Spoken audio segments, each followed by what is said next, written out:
영국의 작가이자 극작가인 서머셋 모엄은 원래 의학을 공부하다가 문학으로 전향했습니다.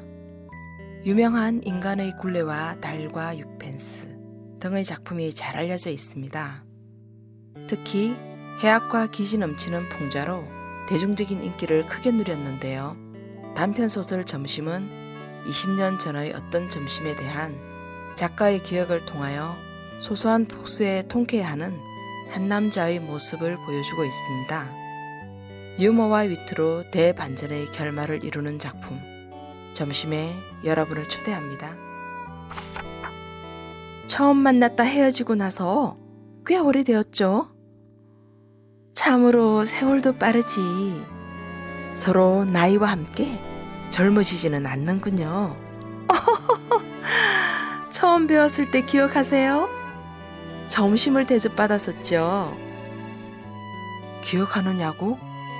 어떻게 그녀를 잊을 수가 있겠습니까? 그런데 극장에서 그녀를 보았을 때 만일 누가 가르쳐주지 않았다면 도저히 그녀라고 눈치채지 못했을 것입니다. 작가는 빠르게 그녀와 가졌던 어떤 점심에 대한 기억을 떠올렸습니다. 20년 전 그의 수입도 변변찮을 때 그녀가 작품 하나를 읽고 그에게 편지를 보내게 됩니다. 그것을 계기로 그녀는 만남을 청하였고 아직 젊은 나이인지라 다소 설레는 마음으로 그녀와 점심 식사를 하기로 합니다. 그런데 그녀는 식사 장소로 포와이어라는 고급 식당에서 만나자는 것입니다. 프랑스의 상원 의원들이 잘 가는 가게로 작가로서는 한번 들어가 볼까 하는 만용을 부려본 적조차 없던 곳이었죠. 그러나 여자가 만나자고 하는데 게다가 그에게는 한 달 생활비인 80프랑이 주머니에 있었습니다. 가벼운 점심이라면 15프랑 정도면 되지 않을까 생각해보니 2주간 커피를 줄이면 될 것이란 생각에 기꺼이 포와이어에서 식사를 하기로 합니다. 나 점심에는 아무것도 먹지 않아요. 40살쯤 된 그녀의 첫 한마디였습니다.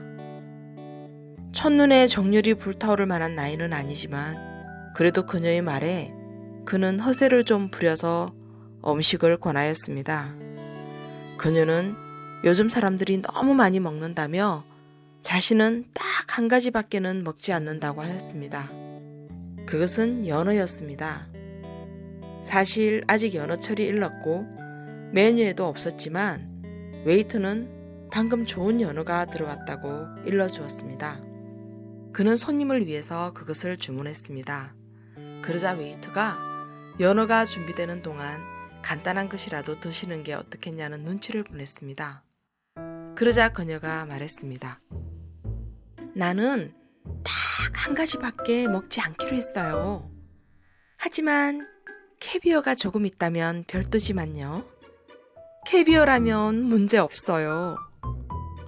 그 말을 듣고 그의 마음은 다소 침울해졌습니다.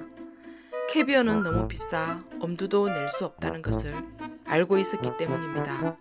그리고는 그녀는 또 다음과 같이 말했습니다. 나 점심에는 아무것도 마시지 않기로 했어요. 다만 100포도주라면 별도지만요.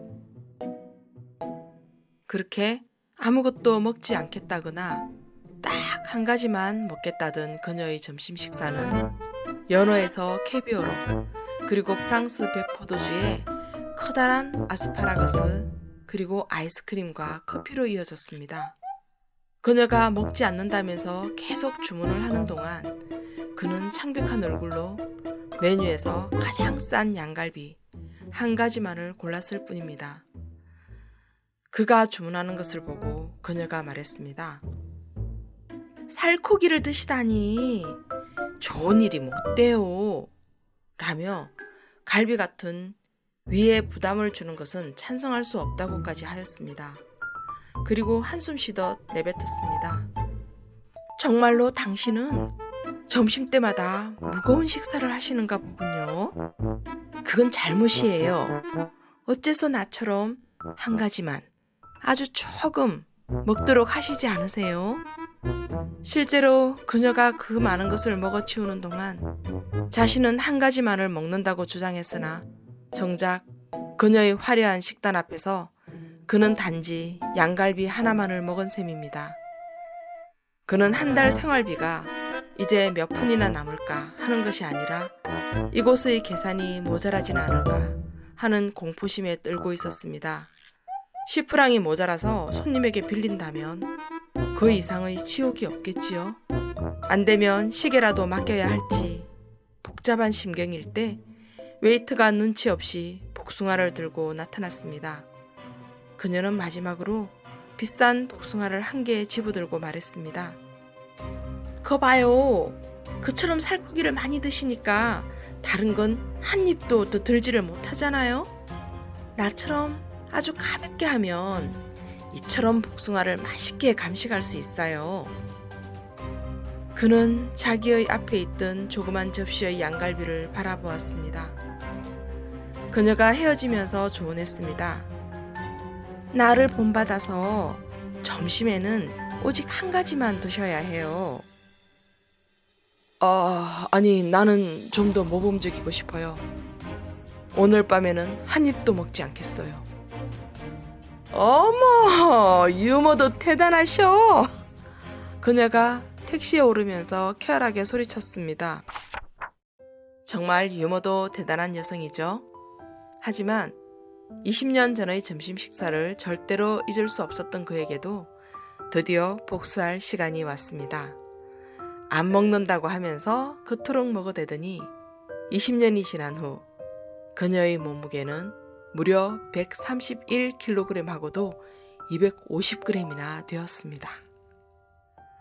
그의 입가에 어떤 미소가 스쳐갔는지 눈치채셨겠지요?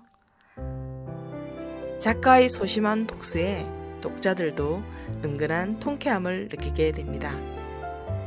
염치라고는 한 오라기도 찾아볼 수 없었던 그 여성패는 의도하건 그렇지 않았건 거의 한 달 생활비를 한 끼 점심 식사로 쓴 것은 물론 약을 올리기라도 하듯 음식 가지고 바짝 애를 태웠지요.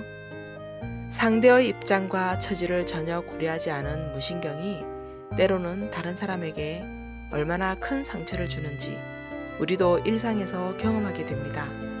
마지막 반전에 슬그머니 미소를 짓게 되는 서머셋 mom의 점심은 작가 특유의 해악을 잘 드러낸 작품입니다. 재미있으셨다면 구독과 좋아요를 부탁드립니다. 다음 시간에 뵙겠습니다.